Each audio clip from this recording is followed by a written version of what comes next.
स्वागत है दोस्तों। स्टडी फॉर यूपीएससी में हम लोग पॉलिटी का अध्ययन कर रहे थे चैप्टर वाइज। तो हम लोगों ने 7 पार्ट अभी तक देख लिया था पॉलिटी का, और हम लोग आज पॉलिटी का 8वां नंबर पार्ट देखेंगे, जिसमें 7वां में हम लोगों ने प्रस्तावना का आलोचना तक देख लिए थे। अब लास्ट ही टॉपिक है प्रस्तावना से कि क्या प्रस्तावना संविधान का अंग है। तो देखिए, बेरुवारी केस हुआ था 1960 में, जिसमें कहा गया था नहीं है भाई। केशवानंद भारती केस 1973 में हुआ, जिसमें कहा गया कि पार्ट ऑफ कॉन्स्टिट्यूशन है ये, तो बातें खत्म। आगे LIC केस भी हुआ, जिसमें कहा गया इंटीग्रल पार्ट है। तो वर्तमान स्थिति क्या है, क्या प्रस्तावना संविधान का अंग है या नहीं है? तो देखिए, वर्तमान में ये है कि प्रस्तावना संविधान का अंग है, और अगर संविधान का अंग है तो उसमें संशोधन किया जा सकता है, ठीक है। लेकिन संशोधन अगर कोई मूल ढांचा मिले ना, तो उसमें नहीं कर सकते हैं। वो आपको केशवानंद भारती केस जब हम लोग पढ़ेंगे तो उसमें देखेंगे। अभी तक केवल एक बार ही संशोधन हुआ है, 42वां संविधान संशोधन 1976 में, जिसमें समाजवादी, पंथ निरपेक्ष और अखंडता शब्द को क्या किया गया था, जोड़ा गया था। तो ये पूरा का पूरा हमारा प्रस्तावना खत्म हो गई। और हम बोले थे कि जब चैप्टर खत्म होगा तो ये भी देखेंगे कि कितना क्या पढ़ाई हुआ, और फिर अगला चैप्टर हम लोग फंडामेंटल राइट भी शुरू करने जा रहे हैं। तो एक चीज़ देखिए कि अभी तक हम लोगों ने 8 लेक्चर जो भी हम लोग पढ़ रहे हैं उसमें कितना क्या पढ़ाई हुआ है। तो पहली बात तो हम लोगों ने पढ़ा संविधान और राजव्यवस्था में, राजव्यवस्था क्या है, उसका अंतर क्या है, संविधानवाद क्या है, इसके तत्व क्या है, संवैधानिक और संवैधानिक गैर संवैधानिक संस्थाएं क्या है। इसके अंतर्गत हम लोगों ने सांविधिक या विधिक कार्यकारी संस्था भी देखा, बहुमत के प्रकार में साधारण, प्रभावी, पूर्ण, विशेष बहुमत, उसका टाइप 1, टाइप 2, टाइप 3 भी हम लोगों ने देखा। फिर हम लोगों ने प्रस्तावना शुरू किया था। प्रस्तावना क्या है, इसकी मुख्य बातें क्या हैं, कि सत्ता का स्रोत में लोक प्रभुता क्या होता है, सत्ता का स्वरूप देखा, सत्ता का उद्देश्य देखा। उसके बाद हम लोगों ने संप्रभुता क्या है देखा, वर्तमान में प्रासंगिक और प्रासंगिक हो गया है क्या, ये भी देखा। समाजवाद क्या है, भारतीय समाजवाद, लोकतांत्रिक समाजवाद, मार्क्सवाद क्या है, इस सब में अंतर भी देखा। पंथ निरपेक्ष, धर्म निरपेक्षता के आधार पर राज्य का प्रकार देखे हैं। लोकतंत्र में प्रत्यक्ष और अप्रत्यक्ष, संसदीय अध्यक्षात्मक लोकतंत्र में अंतर क्या है, गुण अवगुण, और भारत में क्यों संसदीय लोकतंत्र को अपनाया गया, ये भी देखे हम लोगों ने। सत्ता का उद्देश्य के तौर पर न्याय, स्वतंत्रता, समानता, गरिमा, एकता, अखंडता, बंधुत्व को देखा। और फिर हम लोगों ने प्रस्तावना का महत्व, आलोचना और भाग है कि नहीं, ये भी देखा। मतलब साफ है कि हम लोगों ने बहुत डिटेल से अध्ययन किया है, ठीक है। ये आपको कहीं मिलने वाला नहीं है, और मिलेगा भी, पैसा लगेगा आपको, ये आपको फ्री में मिल रही है। अब हम लोग अगला चैप्टर शुरू करने जा रहे हैं, मौलिक अधिकार। तो देखिए, पहले तो हम लोग ये देख लेते हैं कि अधिकार क्या है। देखिए, अगर पूछा जाएगा अधिकार क्या है, तो अधिकार किसी व्यक्ति का अपने लोगों, अपने समाज और अपनी सरकार से दावा है। इस बात को भूलिएगा नहीं। और दावा भी ऐसा जो तार्किक हो, इसे समाज से स्वीकृति मिले और अदालतों के द्वारा मान्यता भी मिले, यही आपको अधिकार होता है। यानी कि अगर पूछा जाएगा अधिकार क्या है, तो अधिकार लोगों के तार्किक दावे होते हैं, जो उसे अपने लोगों से मिलता है, अपने समाज से मिलता है, और अपने सरकार से मिलती है, और साथ ही साथ न्यायालय द्वारा मान्यता प्राप्त होती है। अब अधिकार के प्रकारों की बात करते हैं। पहला नंबर है प्राकृतिक अधिकार।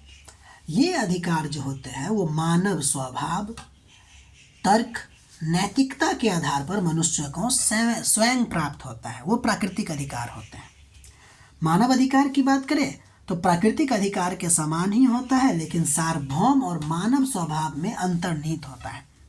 संयुक्त राष्ट्र मानवाधिकार सार्वभौम घोषणा 1948 में मानवाधिकार जो है वो निहित है। मानव होने के नाते जो अधिकार हमको, सांस लेने का अधिकार, पानी पीने का अधिकार, ये सब मानवाधिकार होगा।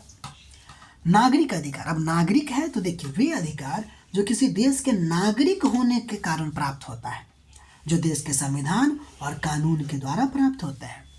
जिस देश का नागरिक है उस देश में जो जो अधिकार है वो हमको मिलेगा, तो वो नागरिक अधिकार हो जाएंगे। अगला नंबर संवैधानिक अधिकार। डिट्टो वही है, बस देश के संविधान में निहित होंगे अधिकार, तो वो संवैधानिक अधिकार होगा। जैसे भारत में मौलिक अधिकार एक संवैधानिक अधिकार है कि नहीं। अब आगे बढ़ते हैं। मौलिक अधिकार भी होता है एक, हम लोग को यही पढ़ना है, फंडामेंटल राइट। देखिए, पहली बात कि हमारे संविधान में फंडामेंटल राइट अमेरिका यानी कि यूएसए से लिया गया है। भारतीय संविधान के भाग 3 में और आर्टिकल नंबर 12 से लेके 35 तक दिया गया है। ये तो पहले बेसिक बात हो गई। अब हम लोग आगे बढ़ते हैं, इसको डिफाइन करते हैं कि वे अधिकार जो प्रत्येक नागरिक को पूर्ण शारीरिक, मानसिक और नैतिक विकास को सुनिश्चित करते हैं। सिंपल बात अगर कहें तो मौलिक अधिकार वो अधिकार होते हैं जो नागरिक के बहुमुखी विकास को सुनिश्चित करते हैं, जिन्हें संविधान का सबसे इम्पोर्टेंट बात है कि संविधान का विशेष संरक्षण भी प्राप्त होता है। अब हम मौलिक अधिकार की विशेषता की बात करते हैं, बहुत VVI है, ध्यान दीजिएगा। पहली बात कि मौलिक अधिकार जो है ना वो प्राकृतिक अधिकारों की तरह की भांति असीमित या निरपेक्ष नहीं है, यानी कि एब्सोल्यूट नहीं है, ये इसको खत्म किया जा सकता है। दूसरा, मौलिक अधिकार का स्वरूप जो है ना वो मुख्यतः नकारात्मक है। इसका क्या मतलब हुआ कि ये राज्य के विरुद्ध होते हैं ना, इसलिए इसको कहते हैं कि नकारात्मक है। हालांकि कुछ अधिकार जो है आपको सकारात्मक भी है। मौलिक अधिकार प्रवर्तनीय भी है, यानी कि इसे न्यायालय के द्वारा लागू किया जा सकता है। जैसे प्रस्तावना में पढ़े थे कि गैर प्रवर्तनीय है, लेकिन यहाँ पे प्रवर्तनीय है, यानी कि न्यायालय के द्वारा लागू किया जा सकता है अगर आपका मौलिक अधिकार का हनन हो रहा है तो। ध्यान दीजिएगा इसकी विशेषता में कि कुछ मौलिक अधिकार केवल भारतीय नागरिक को प्राप्त है, जबकि कुछ मौलिक अधिकार जो है भारतीय नागरिक के साथ साथ विदेशी को भी प्राप्त है। यानी कि जो हमको प्राप्त है वो सब चीज़ तो विदेशी को नहीं प्राप्त होगा, लेकिन जो विदेशी को प्राप्त होगा वो हमको भी तो होगा ना। जैसे केवल नागरिकों की अगर बात करें तो 15, 16, 19, 29, 30 में जो अधिकार हैं वो केवल नागरिकों को प्राप्त है। ये क्वेश्चन पूछा जाता है बार बार।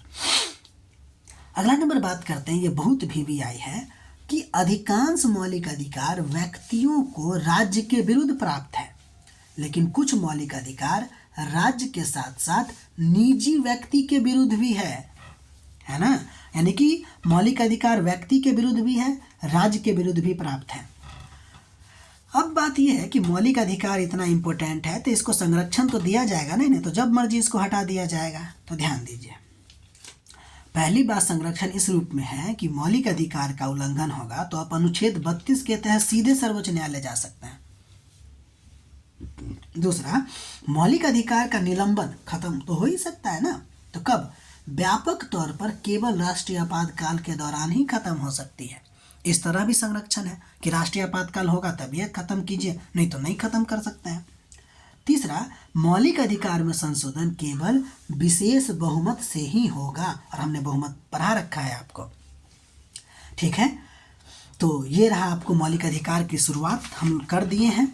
मिलते हैं हम लोग अगले वीडियो में, तब तक के लिए अपना ख्याल रखिए, पढ़ते रहिए, नोट बनाइए, सबसे इम्पोर्टेंट बात है, और वीडियो को लाइक कीजिए, सब्सक्राइब कीजिए, और मिलते हैं फिर अगले वीडियो में।